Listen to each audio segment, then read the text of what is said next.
ఓం శ్రీ ఆంజనేయాయ నమః. అందరికీ నమస్కారం. ఇవాల్టి వీడియోలో ఆడవారు తలలీనాలను ఇవ్వవచ్చా లేదా, మరియు మొక్కు అని తలలీనాలను ఆడవాళ్ళు ఇస్తూ ఉంటారు, ఇలా చేయవచ్చా లేదా ఈ వీడియోలో తెలుసుకుందాం. ఆడవారి విషయమే కాకుండా మగవారు కూడా పూర్తిగా తలనీలాలను ఇవ్వకూడదని శాస్త్రం. ఉదాహరణకి తిరుమల స్వామికి తలనీలాలు ఇవ్వటం కలి ఆరంభం నుంచి ఉన్నదే.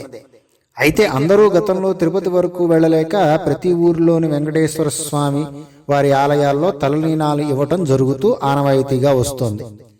అంతవరకు సమంజసమే అయిన విషయమే గాని వెంకటేశ్వరుని విషయంలో తలనీలాలు ఆడవారు ఇవ్వటం అనే విషయంపై చర్చను చేయకూడదని శాస్త్రము.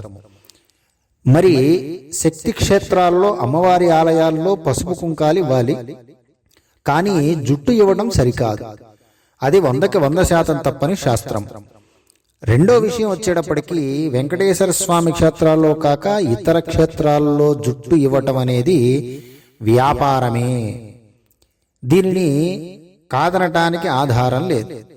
సౌభాగ్య వస్తువులతో పుష్పం ఒకటి రోజు సిగలో ధరించాలని శాస్త్రము. మగవారికి తలనీలాలిచ్చే విషయంలో కూడా నియమం ఉన్నది.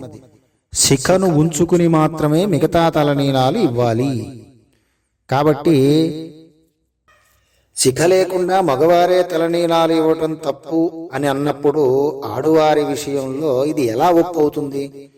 శిఖ లేకుండా శిఖాబంధనం చేయకుండా ఆచమనం కూడా చేయకూడదని శాస్త్రంలో ఉంది. ఆచమనం చేయనిదే పూజలు కూడా పనికిరావని కూడా శాస్త్రంలో ఉన్నది. కాబట్టి మగవారు కూడా పూర్తి తలనీలాలు ఇవ్వటం కూడా నిషేధమే శాస్త్రం ప్రకారం. భర్త పోయిన ఆడది మాత్రమే తలనీలాలను పుట్టు వెంట్రుకలను తీయటం ఆచారంగా మారి అదే ఇప్పుడు శాస్త్రమని అందరి చేత పిలువబడుతోంది. కాబట్టి భర్త ఉన్న స్త్రీ తలనీలాలను ఇవ్వటం అనేది తప్పని శాస్త్రంలో ఉన్నది. సర్వే జనాః సుఖినో భవంతు.